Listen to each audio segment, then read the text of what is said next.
Baseball is commonly known as America's pastime, but even though it's been around since the 1860s, a lot of statistics used today have only been developed in the past 2 decades. These collective use of new statistics is known as sabermetrics. Bill James defines sabermetrics as a search for objective knowledge about baseball. The sabermetric movement has spawned new statistics such as fielding independent pitching, ultimate zone rating, and defensive runs saved, but the most commonly used and the most commonly known about statistic is WAR, or wins above replacement. WAR attempts to replace old, outdated statistics and provide a new method of comparing baseball players and evaluating their true talent. If you were to listen to a baseball game today, today's announcers would reference statistics such as RBI, average, or pitcher wins. And they would use these statistics to compare baseball players and come to conclusions about who's better. But a lot of these statistics are inherently flawed. For example, RBI has little to do with actual batter's ability. Zachary Reimer puts it like this: RBI has less to do with the hitter's bat and more to do with the lineup around him. It's possible to have a season with over 100 RBI and still be a relatively poor hitter. For example, Jay Bruce recently made news headlines as he was traded to the Mets. It was the first time ever that the RBI leader in the National League was traded at the trade deadline. You may think that Jay Bruce provides a lot of value to his team, but a closer look at statistics tells a completely different story. Jay Bruce is 63rd in WAR in the National League, and he benefits from having things like a smaller ballpark that he plays in and hitting right behind Joey Votto.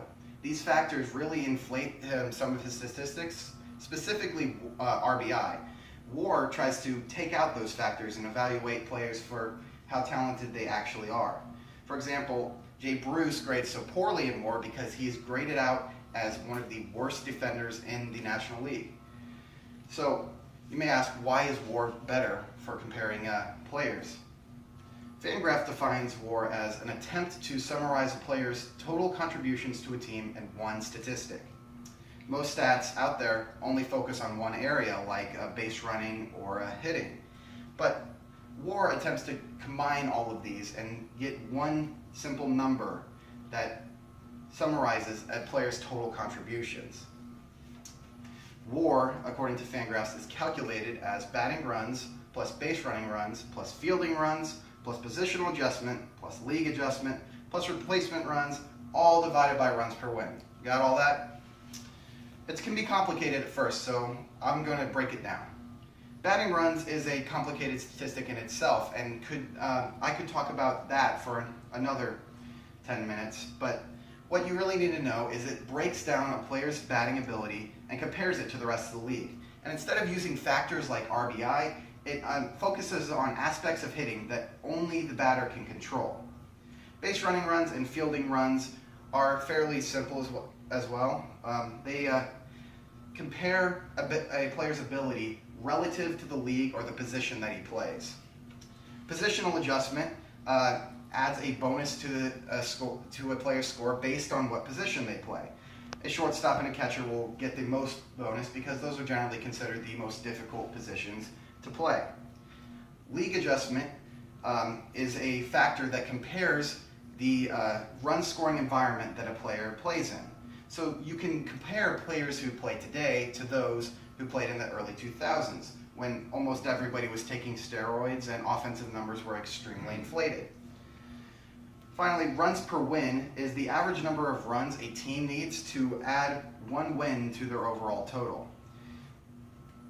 All of these contribute to a single number, and WAR is generally used to analyze a player using all of these aspects, everything that they do on a baseball field. So now that you know how it's calculated, you need to know how you can use it.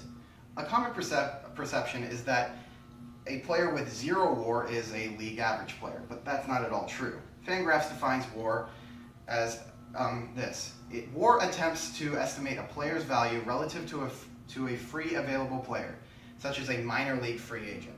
So a player with 0 WAR has no place playing in Major League Baseball. They are a completely worthless player. A player with 2 to 3 WAR is generally considered a league average player. Most players fall into this range and are generally, are replaceable, but they still provide value to their team. A player with 4 to 6 WAR is an all-star caliber player. These are the top level players, but a player with even more could be considered a superstar or the MVP. Last season, National League MVP Bryce Harper had 9.5 WAR. So that just gives you a general perspective of what level a player is just by looking at their WAR. WAR is not a rate statistic as well. It is a counting statistic. So at the beginning of the year, every player in the league starts with 0 WAR, and they gradually build this up throughout the year. But WAR can also be negative. It's rare to see a player with a negative WAR on the entire season, but if somebody suffers a cold stretch throughout the year, their WAR will drop overall. So it's important when using WAR to avoid small sample sizes, just like every statistic. You don't want to look at 1 month of WAR and make evaluations on players using that sample size. So overall, WAR is used now commonly throughout the game. Front offices have started using WAR over the past few decades, and it is integrated into every aspect of the game.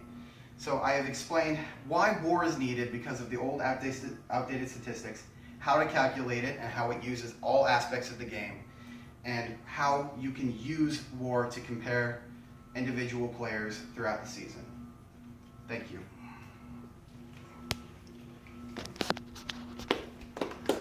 Do you think the ultimate